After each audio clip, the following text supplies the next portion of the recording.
আগের ইতিহাস দেখে যেন আমরা শিখি পচা ডিমের গুরুত্ব। আগে ওই বাঁশ কেন বিজনে এসময় একটা প্রবণতা ছিল, আমার একটা ছিল, আমার একটা মানে কোনো কিছু দেখলে একটা কিছু বলে দেওয়া, এটা একটু একটা একটা ব্যাপার ছিল। আমি সেটা থেকে এখন বিরত হয়েছি।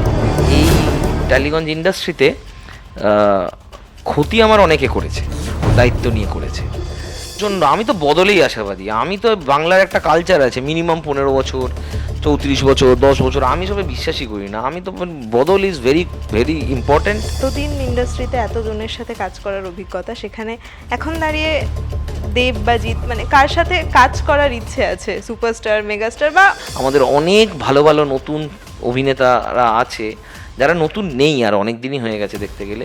আমার মনে হয় তারা ঠিক করে কোনো এক্সপোজার পায়। সবে ইত্যু হয়েছে আমার ইত্যু হবে, ইত্যু হবে, ইত্যু হবে, অনেকটা বাকি।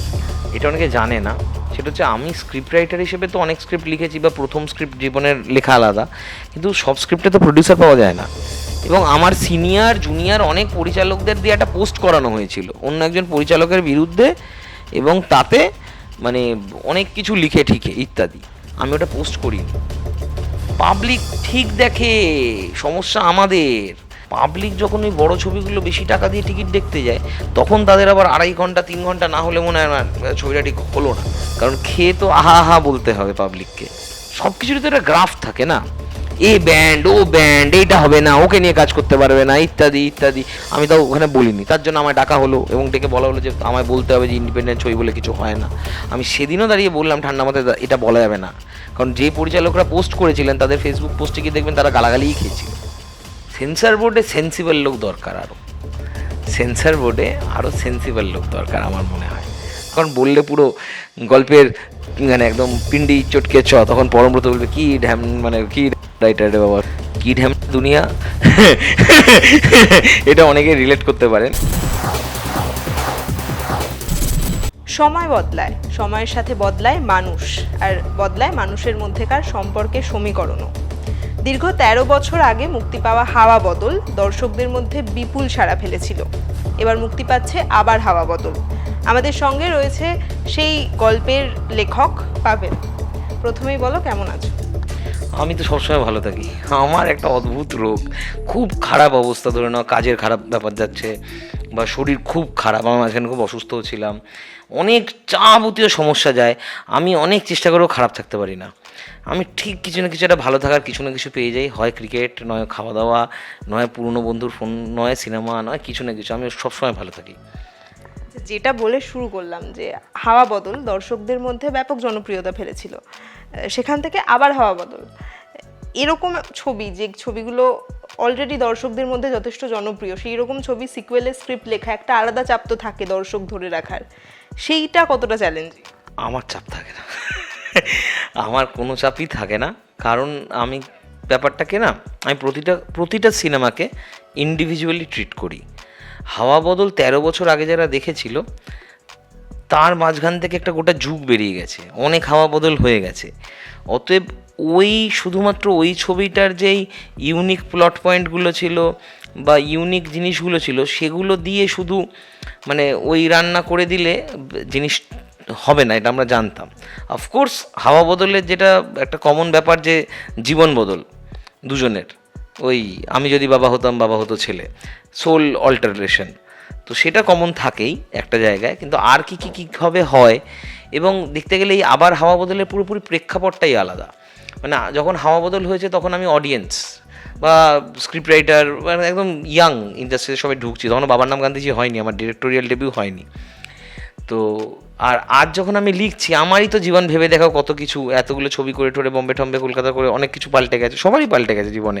রুদ্রদার জীবনের গ্রাফ তো কোথার থেকে কোথায় হয়ে কোথায় কোথায় কী চলে গেছে, দেখার মতন কাণ্ড কারখানা। তো এগুলোই মজার। তো এই 13 বছর পরের যে গল্পটা ধরা হয়েছে, সেটা কিন্তু সত্যি সত্যি 13 বছর পরেই ধরা হয়েছে, এবং এত পরিবর্তন হয়ে গেছে যে এই দুই বন্ধুর দেখা হচ্ছে লন্ডনে গিয়ে। তো সেই জন্যেই অনেকটা রেঞ্জ আর স্কেল ছবির পাল্টে গেছে।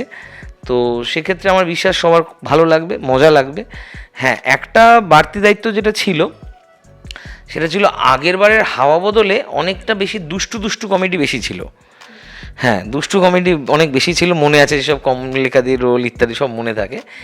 কনসিয়াসলি আমি তো মানে এমনি ব্যক্তিগত জীবনে দুষ্টু হলেও সিনেমাটিক জীবনে খুবই মানে অত দুষ্টু নই। তো এই সিনেমাতে সেই দুষ্টু কমেডির জায়গাটা অনেকটা কম। তার তুলনায় এই ছবিটায় অনেক গভীর মূল্যবোধের কথা এবং খুব ইমোশনাল বেসিক্যালি। যতটা কমেডি তো আছেই, মানে তছনছ করা কমেডি আছে, কিন্তু তার সঙ্গে এই ছবিটায় না একটা অদ্ভুত ইমোশনাল জোন আছে, যেটা আমি নিজে খুব পছন্দ করি। আগেও যখন এই পরমদার জন্য লিখেছি সোনার পাহাড়, দেখেছো অনেকেই চোখের জল আটকাতে পারেনি, তো ওই ইমোশনটা আমার খুব একটা ফোর্টে। তো এই ছবিটা খুব মানে যেমন কমেডি এবং তার সঙ্গে সঙ্গে একখানা জীবনের বড় কথা বলা এবং প্রচণ্ড ইমোশনাল, মানে মুখে হাসি চোখে জল, এই প্যাকেজটা থাকছে। আচ্ছা, এই গোটা স্ক্রিপ্টের কোন অংশটা তোমার সব থেকে প্রিয়? এটা বলে দিলে খুব চাপ হয়ে যাবে, কিন্তু একটা ডায়লগ আছে, কি ঢ্যাম দুনিয়া, এটা অনেকে রিলেট করতে পারেন। সেটা তো সবাই জানেও না।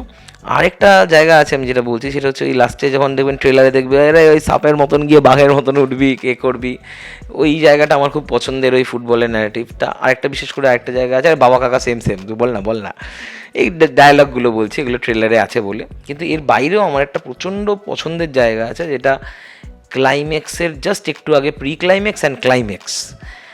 আর আরেকটা আছে যেটা হচ্ছে ইন্টারভেলের পরে একটা সারপ্রাইজ প্যাকেজ পাবেন। ইন্টারভেলে তো পাবেনই, তারপর একটা সারপ্রাইজ প্যাকেজ পাবেন, ওই জায়গাটা। তো ওই যেই তিনটে জায়গার কথা বললাম ওটা আমি বলতে পারবো না, কারণ বললে পুরো গল্পের মানে একদম পিন্ডি চটকে তখন পরমব্রত বলবে কি ঢ্যাম, মানে কি রাইটার রে বাবা, সব বলে দিল। কলকাতায় এসে মেয়েদের জন্য থাকার সুরক্ষিত জায়গা নৌকাবাড়ি, আ প্রিমিয়াম লেডিজ হোস্টেল। আচ্ছা, পুরো শুটিংটাই তো বাইরে হয়েছে, সেই শুটিংটা কতটা এনজয় করলে? একদম এনজয় করতে পারিনি, কারণ আমি ছিলাম না।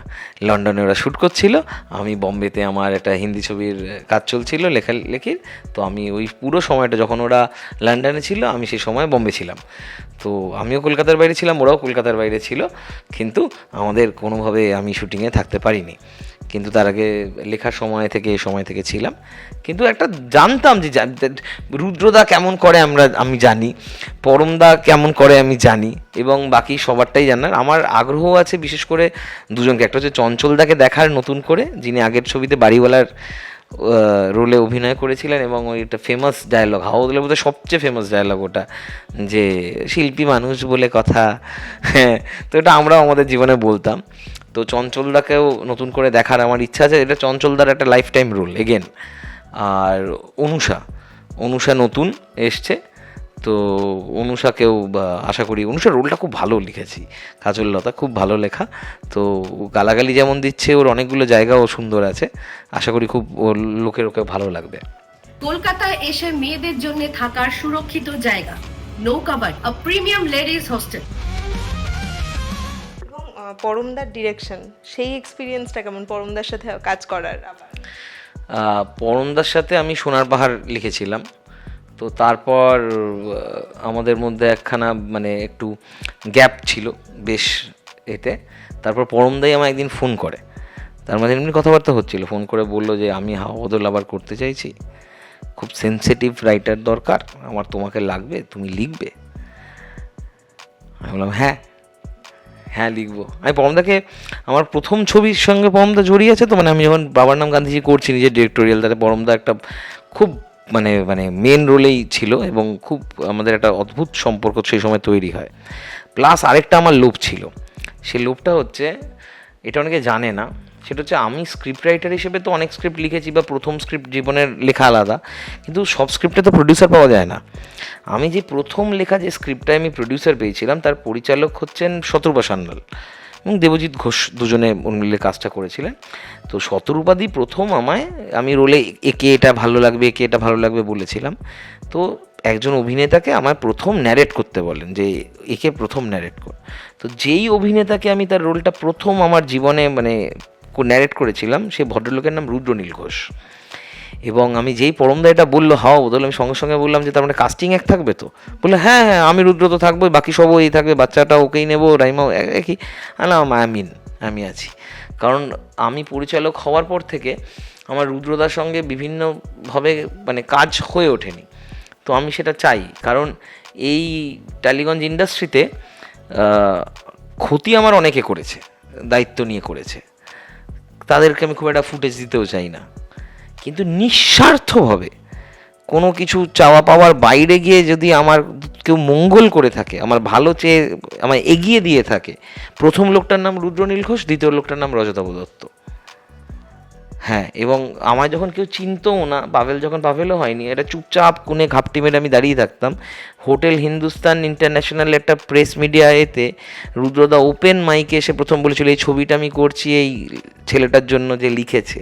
ও বয়স অনেক কম, আমি শত্রুবাদীর কাছে লিখতাম, শত্রুবাদী আমায় ছবিতে লেখক হিসেবে নেয়নি, এখন অভিনেতা হিসেবে নিচ্ছে, কিন্তু এই ছেলেটাকে আপনারা দেখে রাখবেন, এই লেখক হিসেবে অনেক দূর যাবে বলে আমায় মিডিয়া এনে আমায় আলাপ করিয়ে দিয়ে সবার সঙ্গে ইন্টারভিউ করো ওর ওর বলে এগিয়ে দিয়েছিল সেই রুদ্রদা। তারপরে তো আরও অনেক ঘটনা আছে জীবনের, তো সেইটাই রুদ্রদার সাথে আবার জুড়তে পেরে খুব ভালো লাগছে।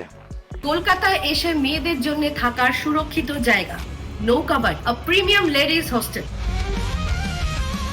আচ্ছা, তোমার কাছ থেকে তো দর্শক অনেক জনপ্রিয় ছবি উপহার পেয়েছে এবং সেগুলো দর্শকের মনের খুবই কাছে। রসগোল্লা, অসুর, একের পর এক বিখ্যাত ছবি।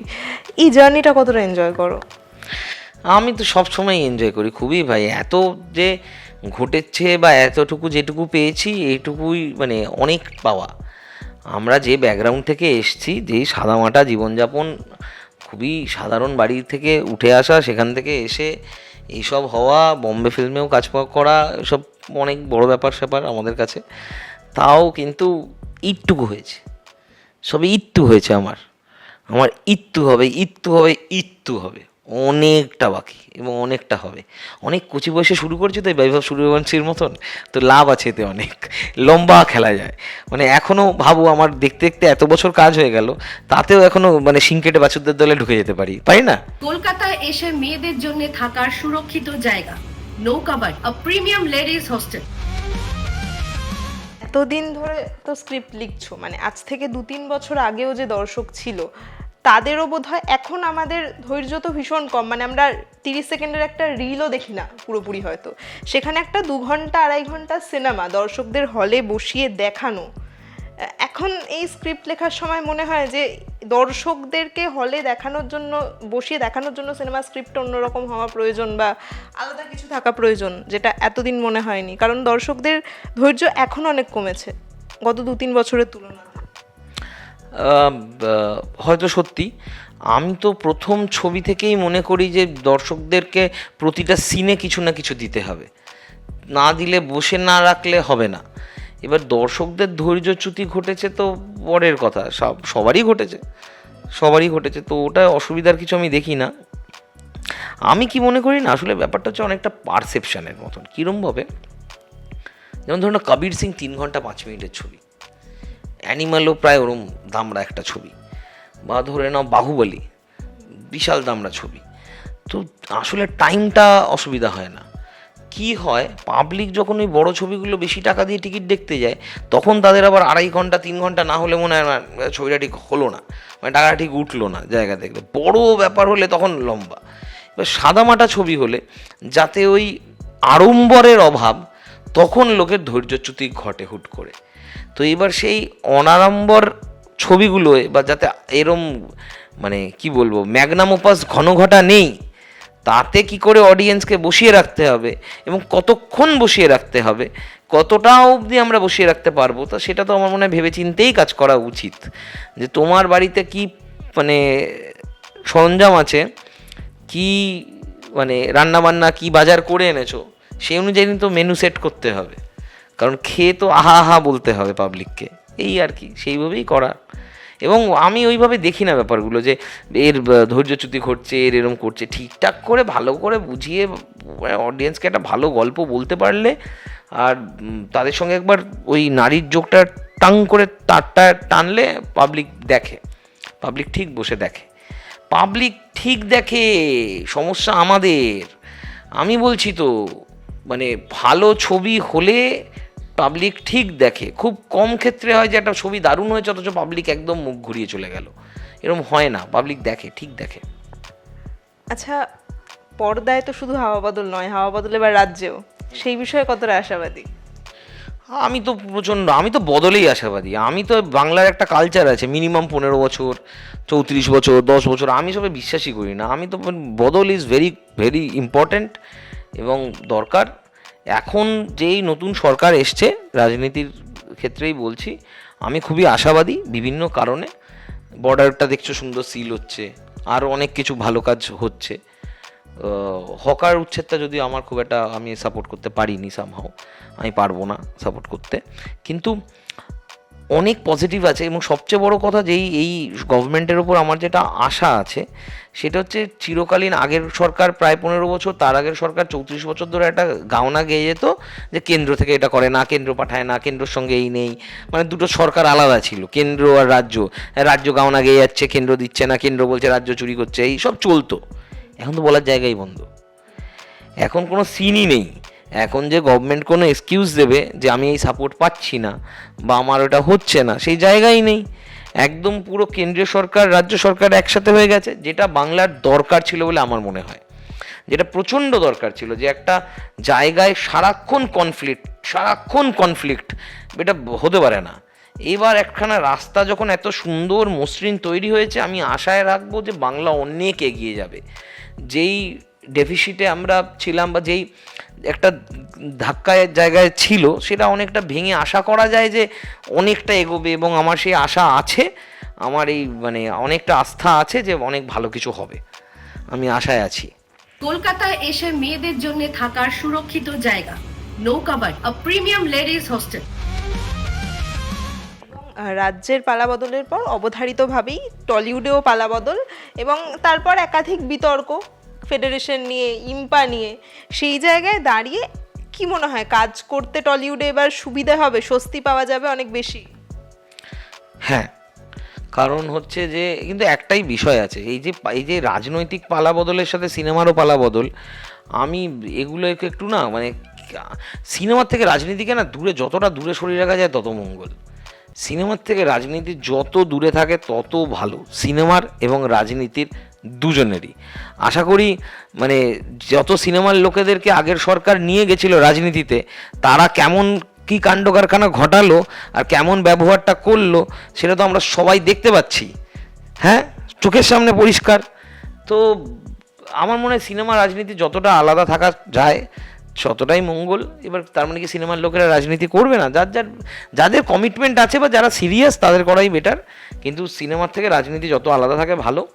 কিন্তু এই সরকার আসা যেটা হচ্ছে ইম্পা থেকেই একটা অ্যানাউন্সমেন্ট হয়েছে এবং সেটা গভর্নমেন্ট থেকেও বলে দেওয়া হয়েছে যে কোনো শুটিং আটকাবে না কারোর। আর আমি তো বরাবর এটার পক্ষে কথা বলে এসেছি এবং আমি চাই এটা হোক, কারণ যেই বাচ্চা কাচ্চারা ছবি বানায়, সিনেমা তো একটা art, end of the day it's primarily art.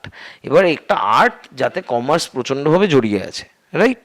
কিন্তু কারোর যদি একটা ছেলের যদি একখানা ছোট ক্যামেরা জোগাড় করে একটা মেয়ের যদি তার নিজের একটা সিনেমা বানানোর ইচ্ছা হয়, তার আগে বানাতে পারতো না এখানে বাংলায়, আটকে দিত শুটিং। অনেক ঝামেলা, অনেক ঝক্কি পোয়াতে হয়েছে লোককে, আমি জানি কত বাচ্চা কাচ্চা আমায় বলে গেছে, কত কি হয়ে গেছে। তো তাদের ক্ষেত্রে একটা সুবর্ণ সুযোগ, যেমন একটা নতুন ইনভেস্টমেন্ট আসার একটা সুযোগ, নতুন সরকার তৈরি হওয়ায় একটা নতুন বিনিয়োগ তৈরি হওয়ার জায়গা, এটা পজিটিভ।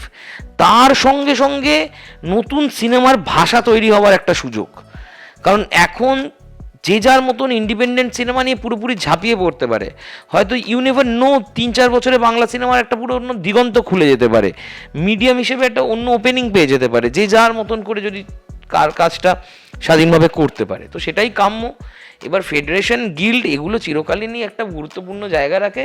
তার অন্যতম জায়গা হচ্ছে সিকিউরিটি অফ অর্গানাইজ টেকনিশিয়ানস, তাদের পেমেন্ট প্রডিউসার দিল কি না, কারণ বড় পুঁজির লোক তো তার ক্ষমতা বেশি, সে নাই হতে পারে, তো সেই ক্ষেত্রে তার গুরুত্ব থাকে। কিন্তু তার গুরুত্ব ততটুকুই, তার গুরুত্ব ছবির মেধা নির্ধারণ, কত সংখ্যক লোক আসবে যাবে, কে কতজনকে নিয়ে কাজ করতে হবে, সে কাজটা আমার মনে হয় ডিরেক্টর প্রডিউসারেরই আওতায় থাকা উচিত। তো আশা আছে তো এইসব নিয়ে রাজনীতিকরণ হবে না, তো এটার মুক্ত হওয়াই কাম্য, আমার তাই মনে হয়। এবং আমার আশা আছে যে ভালোই তো হচ্ছে, দেখতে তো পাচ্ছি অনেক ছেলেপুলে তো ভালো ছবি তৈরি করতে পারছে তাদের মতো শুটে, কেউ তাদের আটকাচ্ছে না, কিছু হচ্ছে না। এবার এর বাইরেও আছে নিয়মকানুন তো জরুরি, কিছু কিছু নিয়মকানুন জরুরি, সেগুলো নিয়েই চলবে। আমি হোপফুল, আমি খুব আশাবাদী, বলছি তো পুরো ব্যাপারটা নিয়ে আশাবাদী। আমার বিশ্বাস আছে যে ভালো হবে। কারণ সব কিছুরই তো একটা গ্রাফ থাকে না, এ ব্যান্ড ও ব্যান্ড, এইটা হবে না, ওকে নিয়ে কাজ করতে পারবে না, ইত্যাদি ইত্যাদি। এবার যেমন একটা কথা বলি, এই যে আজ স্বরূপ বিশ্বাস অ্যারেস্ট হয়েছে, নিশ্চয়ই কারণ আছে, তাই কিছু হয়েছে, সেটা ওনার ব্যাপার, ওদের ব্যাপার, সেটা আইন বুঝবে, তাদের মতন বুঝবে। কিন্তু অনেক প্রযোজককে ডেকে ডেকে, এমনকি অনেক সিনিয়র পরিচালককে ডেকে ডেকে ওই ফেডারেশনে ডেকে অপমান করা হতো। আমি নাম ধরে ধরে বলতে পারি, আমি এখন বলছি না তাদের অস্বস্তি বাড়াবো না বলে। তখন তো একা উনি থাকতেন না, অনেকরা থাকতো। তো এগুলো কেন তখন তারা সবাই কেন করে যাওয়া হয়েছে, বুঝতে পারছি তো। যেমন আমাকেই ডাকা হয়েছিল একবার এক জায়গায়, যে ইন্ডিপেন্ডেন্ট ছবি বলে কিছু হয় না, এটা নাকি আমায় বলতে হবে। এবং আমার সিনিয়র জুনিয়র অনেক পরিচালকদের দিয়ে একটা পোস্ট করানো হয়েছিল অন্য একজন পরিচালকের বিরুদ্ধে, এবং তাতে মানে অনেক কিছু লিখে ঠিকে ইত্যাদি। আমি ওটা পোস্ট করিনি। আমি বলেছিলাম আমি ওই সিনিয়র পরিচালককে ওটা বলতে পারবো না, আমি এই ভাষায় আমি কথা বলি না, আমি এটা বলতে পারবো না। আর সবাই এক ভাষায় কথা বলছে, আমি পারবো না, আমি আমার মতন করে বলতে পারি, আমি তাও ওখানে বলিনি। তার জন্য আমায় ডাকা হলো এবং ডেকে বলা হলো যে আমায় বলতে হবে যে ইন্ডিপেন্ডেন্ট ছবি বলে কিছু হয় না। আমি সেদিনও দাঁড়িয়ে বললাম ঠান্ডা মাথায়, এটা বলা যাবে না। কারণ যে পরিচালকরা পোস্ট করেছিলেন তাদের ফেসবুক পোস্টে গিয়ে দেখবেন তারা গালাগালিই খেয়েছিল। আমি বললাম এইটা বলা যায় না। আপনার ব্যাপার হচ্ছে যে টেকনিশিয়ান কেন নেওয়া হচ্ছে না, কেন বড় প্রযোজকরা এটা যাচ্ছে, তাহলে সেটাই কি করে বলা যেতে পারে। কিন্তু ইন্ডিপেন্ডেন্ট ফিল্ম বলে কিছু হয় না, এটা পরিচালক হিসেবে আমি বলতে পারবো না। তো যতটা মানে সুগার কোট করে ভালো মন্দ করে বলা যায় বলতে পেরেছিলাম, তাই তখনও গালাগালি খাইনি নিজের মতন করে। কিন্তু খুব কঠিন ব্যাপার এইভাবে ম্যানেজ করা, সেই সময় খুব কঠিন ব্যাপার ছিল, কারণ যতজন পরিচালক ওখানে পোস্ট করে দিয়েছিলেন, আমি না করিনি, তারা কিন্তু সবাই খুশি হয়ে করেছিল, বা আমরা জীবনে এটাই করতে চেয়েছি এরকম ব্যাপার নয়। তারপর ফেডারেশনের তো অনেক ভালো ভূমিকাও ছিল, অনেকের পেমেন্ট বার করে দেওয়ার ছিল, অনেক কিছু ছিল, তেমন কর্তব্য নয় খারাপ ভূমিকাও ছিল। তো সেগুলোই যেন আগের ইতিহাস দেখে যেন আমরা শিখি, পচা ডিমের গুরুত্ব, আমরা যেন ইতিহাস দেখে শিখি, এইটা যেন আমাদের শিক্ষা থাকে প্রত্যেকের, যে ক্ষমতার পরিণাম কি, যদি তাহা মানে নিষ্ঠা সহকারে না পালন করা হয়।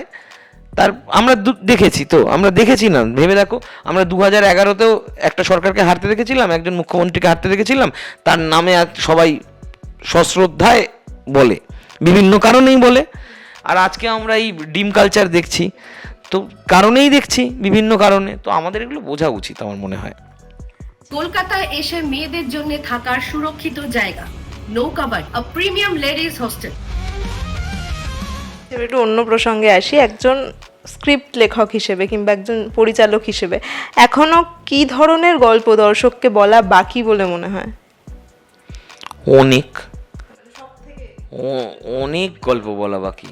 বাচ্চাদের গল্প বলতে চাই, ভালো বাচ্চাদের ছবি হয়ই না বাংলায় কেন, হিন্দিতেই কটা হয়, ভেবে দেখো, ভালো বাচ্চাদের ছবি হয় না। আমি খুব মানে বলতে চাই, আমি ফ্যান্টাসির গল্প বলতে চাই, অদ্ভুত সুন্দর। আমার অনেক ইচ্ছা আছে, যেগুলো আমরা করতে পারি না বাজেটের কারণে বিভিন্নভাবে, আমার ইচ্ছা আছে। এর বাইরে আরও অনেক আছে, যেমন ধরে নাও হলিউডে, শুনলে অবাক হবে, ইকোনমিক্যাল থিসিস পেপারের ওপর ছবি হয়েছে, শেয়ার মার্কেটের প্যাটার্ন ক্র্যাক করা নিয়ে কাজ হয়েছে। আমাদের এখানে শেয়ার মার্কেট নিয়ে যেই কাজগুলো হয়েছে ভালোই হয়েছে, কিন্তু তাতে চরিত্র ডিফারেন্ট বেশি হয়। ওখানে পুরো অ্যানালাইজ, প্ল্যানিং, সেট আপ সব কিছুকে খোলসা করে দেখানো হয়। তো এইসব আছে, আরও অনেক কিছু এরম ইচ্ছা আছে। আর সবার বাইরে আমি একটা পাগল করা লাভ স্টোরি করতে চাই, আমি একটা ফুল প্যাশনেট উন্মাদ করে দেওয়া মানে প্রেমের গল্প বলতে চাই। তুমি যেটা বললে সেই জায়গা থেকেই সেন্সর, মানে হলিউডে তো সেন্সরও অনেকটা কম, এখানে যেরকম সেন্সরের একটা স্ক্রিপ্ট লেখার সময় সেন্সরের কথাটা মাথায় রাখতেই হয়, যে বিভিন্ন জিনিস বাদ পড়ে যেতে পারে, সেই জায়গাটা নিয়ে কি মনে হয়? আমার মনে হয় ছবির সেন্সর বোর্ডের মানে কাজ হওয়া উচিত ছবিটাকে সেন্সর করা, মানে দেখতে গেলে এটা অ্যাডাল্টরা দেখবে, এটা ওই গাইডেন্সে দেখবে, এইটুকুই। এই ছবিটা বেরোবে না, এই ছবিটা করা যাবে না, এগুলোর তো অধিকার থাকা উচিত না বলেই আমার মনে হয়।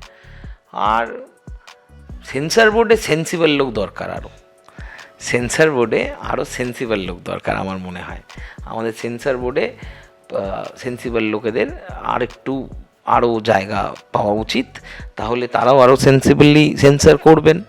দেখো, সেন্সর তো থাকা মানে উচিত নয় আমি বলতে পারবো না আমাদের দেশে দাঁড়িয়ে, আমি এটা পুরোপুরি বলতে পারবো না, কিন্তু সেটা যেন ছবিকে আটকানোর কাজ না হয় বা কোনো ওয়েব সিরিজকে আটকে দেওয়ার কাজ না হয়, বুঝতে পারছি তো।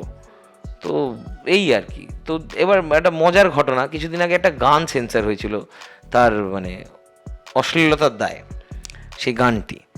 তো গানটির লিরিকটাকে টার্গেট করা হয়েছিল যে কি নোংরা নোংরা কথা, হিন্দিতে এটার আছে কি সব আন্দার মানে সব অদ্ভুত অদ্ভুত ছিল, কি নিকালে শিকালে হ্যান ছিল, কিন্তু তাতে এক্সপ্রেশন তো অভিনেতারাও দিয়েছিল।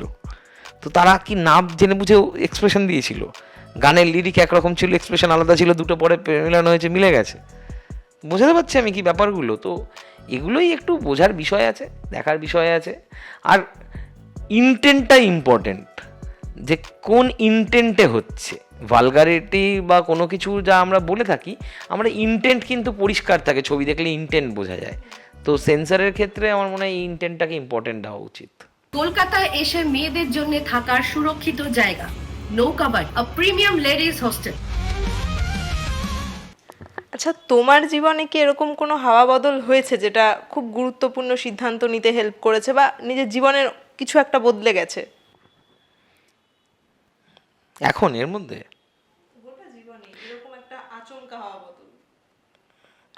আচমকা হওয়া হলে মানে এই সোল চেঞ্জ তো যে হয়নি আপাতত। হ্যাঁ, আমার জীবনে অনেক এরম হয়েছে। আমি আগে ওই বাঁশ কেন বিজনে এসময় একটা প্রবণতা ছিল, আমার একটা মানে কোনো কিছু দেখলে একটা কিছু বলে দেওয়া, একটা ব্যাপার ছিল। আমি সেটা থেকে এখন বিরত হয়েছি। ওই মোর দিবস রজনী হায়গো সজনী, যা গেছে তা যাক, আর আমার ওপর নেই দুনিয়ার ভার, এটা থেকেও নিজেকে একটু মুক্তি দিতে পেরেছি, তাতে ভালো আছি। আর হয়েছে যে আমার একটা জীবনের অন্যতম গুরুত্বপূর্ণ ঘটনা ঘটেছে। আমি বাংলার সঙ্গে সঙ্গে হিন্দিটাকে যবে থেকে গুরুত্ব দেওয়া শুরু করেছি, আমার জীবনে সত্যিই একটা হাওয়া বদল ঘটেছে। এই একটা ভাষার সঙ্গে ভালোবাসা ঘটিয়ে আমার ভালোই হয়েছে। এতদিন ইন্ডাস্ট্রিতে এতজনের সাথে কাজ করার অভিজ্ঞতা, সেখানে এখন দাঁড়িয়ে দেব বা জিৎ মানে কার সাথে কাজ করার ইচ্ছে আছে? সুপারস্টার, মেগাস্টার বা অন্য কেউ? অনেকের সাথেই আছে, যেমন জিৎদার সাথে আমার সবসময় কাজ করার ইচ্ছা থাকে। আমরা একসাথে অসুর করেছিলাম, জিৎদের সাথে কাজ করেছি। আমার দেবদার সাথেও কাজ করার ইচ্ছা আছে। আমি তো দেবদার সাথে কাজ করিনি এখনো অবধি, আমার দেবদার সাথে কাজ করা হয়ে ওঠেনি সামহাও। আমার দেবদার সাথে কাজ করার ইচ্ছা আছে, আমার যিশুদার সাথে কাজ করার ইচ্ছা আছে। যিশুদার সাথে প্রায় আমার একটা কাজ মানে একদম দোরগোড়া অবধি এসে গেছিলো, কিন্তু হতে হয়নি। এবং তার বাইরে আমার অনেক নতুনদের সাথে নিয়ে আবার কাজ করার ইচ্ছা। আমার সৌরভের সাথে একটা ফুল ফ্লেজেড কাজ করার ইচ্ছা আছে। দাস, ও করেছে কলকাতা চলন থেকে আমার সাথে কাজ, কিন্তু একটা ফুল ফ্লেজেড কাজ করার ইচ্ছা আছে। আমার অনিন্দর সাথে, সেনগুপ্ত, ওর সাথে কাজ করার ইচ্ছা আছে। আরও অনেকের সাথে কাজ করার ইচ্ছা আছে। আমার মৈনাকের সাথে কাজ করার ইচ্ছা আছে, আমাদের বরবাদে যে এতে অভিনয় করেছিল। আমার মনে হয় আমাদের অনেক ভালো ভালো নতুন অভিনেতারা আছে যারা নতুন নেই, আর অনেক দিনই হয়ে গেছে দেখতে গেলে। আমার মনে হয় তারা ঠিক করে কোনো এক্সপোজার পায়নি। আমি মৈনাকের কথাই যেমন একটা এক্সাম্পল দিচ্ছি, আমার মনে হয় ও আরও বেটার অপরচুনিটি পেতে পারত। এরকম আরও অনেকে আছে আমার আছে। আর সর্বোপরি আমার এক বন্ধু আছে যার সাথে আমি প্রায় 2 বছর ধরে লড়ে যাচ্ছি একটা ছবি একসাথে করার জন্য। বিভিন্ন কারণে সেটা হয়ে উঠছে না, কিন্তু সেটা হবে, ঠিক আছে। আমি নিজেকে বেতাল বলি, ওর নাম বিক্রম, আমার নাম বেতাল। আবার হাওয়া বদল মুক্তি পাচ্ছে, দর্শকদের কি বলবো? হলে যান, দেখে নিন। 12 জুন আসছে, এখন গুরুগম্ভীর সময় চলছে, সবাই জানেন চারিদিকে কী সব ঘটছে, রোজ নতুন নতুন খবর। তার মাঝখানে একটা ছবি দেখে মানে নিখাত কমেডি ছবি, মন ভালো হয়ে যাবে, গেলে হাসি হবে, এবং বন্ধুবান্ধবদের সঙ্গে যাওয়ার ছবি, পরিবারের লোকদের সঙ্গেও যাওয়ার ছবি, তো গিয়ে মজা পাবেন, ভালো লাগবে। এবং এইটুকুই বলার। আর যারা হাওয়া বদল আগে থেকে দেখেছে, তো তারা তো আশা করি তারা যাবে, আর যারা দেখেনি তারা চলে আসুন, দেখুন, ভালো লাগবে। ভালোই ছবি, বাংলায় বেশ একটা মজার ছবি হয়েছে, বেশ ভালো ছবি হয়েছে, দেখে নিন। আবার হাওয়া বদল মুক্তি পাচ্ছে আপনাদের নিকটবর্তী প্রেক্ষাগৃহে। যান, দেখুন এবং জানান কেমন লাগলো। আর এরকম আরও অনেক ইন্টারভিউ দেখার জন্য চোখ রাখুন টলিফোকাসের পর্দায়। টলিউড ফোকাস কলকাতা চ্যানেলটি আপনাদের ভালো লেগে থাকলে লাইক করুন, সাবস্ক্রাইব করুন এবং অবশ্যই আপনাদের পছন্দের ভিডিওটি শেয়ার করুন। Tollywood focus Kolkata.